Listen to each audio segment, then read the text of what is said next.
Olá pessoal, na aula de hoje vamos falar sobre o sistema Y-delta.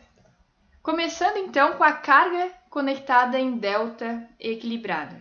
Lembrem-se que quando a carga ela é equilibrada, as impedâncias são iguais, ou seja, as três impedâncias que estão conectadas em delta aqui têm o mesmo módulo e a mesma fase. Quando elas têm o mesmo módulo e a mesma fase, para eu calcular as correntes de fase, ou seja, as correntes IAB, IBC e ICA, eu preciso ter o conhecimento das tensões sobre a carga.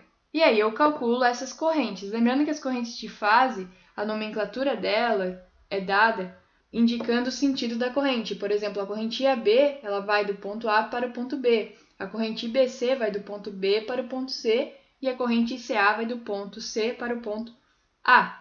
Para eu calcular as correntes de fase, eu preciso ter as tensões sobre elas e eu faço a divisão pela impedância.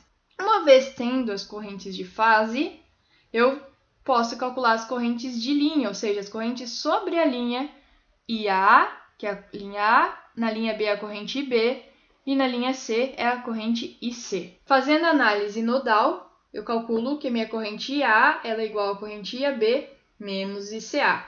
A minha corrente IB é a minha corrente IBC menos IAB. E a minha corrente C é a minha corrente ICA menos a minha corrente IBC. O resultado numérico vai me dar que, como as minhas cargas são equilibradas, têm o mesmo módulo e mesma fase, vai me resultar em uma corrente trifásica equilibrada. Ou seja, tanto as correntes de fase quanto as correntes de linha possuirão o mesmo módulo e serão defasadas de 120 graus, além das fontes de tensão.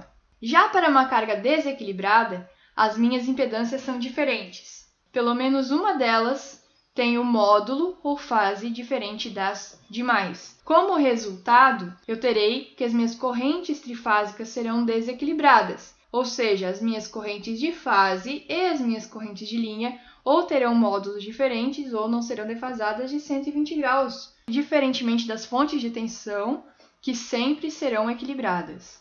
A análise nodal ela continua sendo verdadeira, porque aqui eu continuo tendo um nó com as minhas correntes IA, IAB e ICA, que eu consigo mensurar e calcular. No sistema Y-delta, ou seja, a partir de agora eu fiz a conexão das minhas fontes de tensão, e nesse caso eu tenho elas conectadas em Y, e as minhas fontes de tensão têm os valores VAN, VBN e VCN, valores de fase.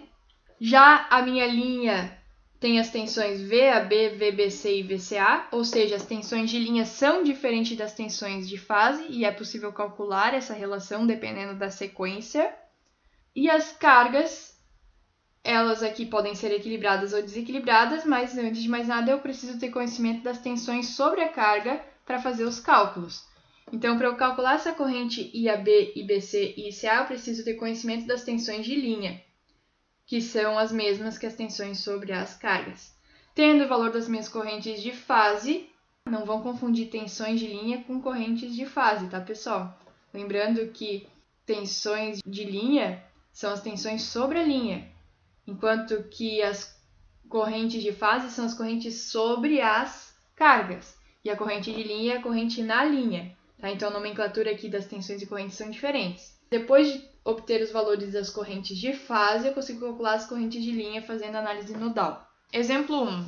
Um sistema trifásico CBA a 3 condutores conectado em estrela com tensão de fase de 140 volts alimenta uma carga em triângulo com impedâncias Z1 igual a 25 ângulo 0, Z2 igual a 15 ângulo 30 e Z3 igual a 20 ângulo 90.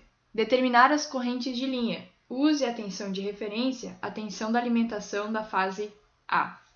Primeiramente, o sistema trifásico é de sequência negativa. Está indicando isso com aquelas letrinhas ali, CBA. Sequência negativa também chamada de sequência inversa. As minhas fontes de tensão elas estão conectadas em estrela. E as tensões de fase elas valem 140 volts. Se eu tenho a minha tensão de referência, a tensão de alimentação da fase A, eu posso colocar aqui que a minha tensão VAN é a tensão 140 ângulo 0. E se a minha sequência é negativa, a próxima tensão seria a tensão VBN, só que com ângulo mais 120. E o que resta é a tensão VCN com ângulo de 140, ângulo menos 120. Como eu tenho as minhas cargas conectadas em triângulo, antes de mais nada, eu vou precisar calcular as tensões de linha. E como a minha sequência é negativa, vocês têm que se lembrar, eu reassisti o vídeo que a gente falou sobre a sequência, de calcular as tensões VAB, VBC e VCA, e vai ser feita a multiplicação por raiz de 3 e a subtração de menos 30 graus, porque eu estou calculando uma tensão de linha, tendo as tensões de fase. Então, a gente subtrai 30 graus de cada uma dessas tensões para o sistema com sequência negativa. E aí, como resultado, aqui tem o diagrama fasorial das minhas tensões de linha. Então, a minha tensão VAB é a tensão com vetor preto, VBC é a tensão aqui de cima, com ângulo mais 90 em marrom, e VCA é o vetor em azul. Tendo as tensões de linha, eu posso calcular as correntes de fase sobre as cargas, porque as minhas tensões sobre as cargas são as tensões de linha. Então, a minha corrente IAB, que é uma corrente de fase, é calculada com a tensão de linha, VAB, divididos por o valor da impedância Z1. E eu faço o mesmo para as outras impedâncias. Como as minhas impedâncias são de módulos diferentes, o resultado vai me dar as correntes de fase desequilibradas. Percebam que as minhas correntes de fase aqui vão ter o valor IAB 9,7 ângulo menos 30, IBC 16,16 ângulo 60 e CA 12,12 ângulo mais 120. E aqui o diagrama fasorial mostra esse desequilíbrio. As minhas correntes de linha também serão desequilibradas. Fazendo análise nodal, vou verificar que o resultado da minha corrente de linha IA igual a 21, IB igual a 18,85 e C igual a 14,57. E aqui com as fases menos 46, 90 e menos 166. Obrigada, pessoal!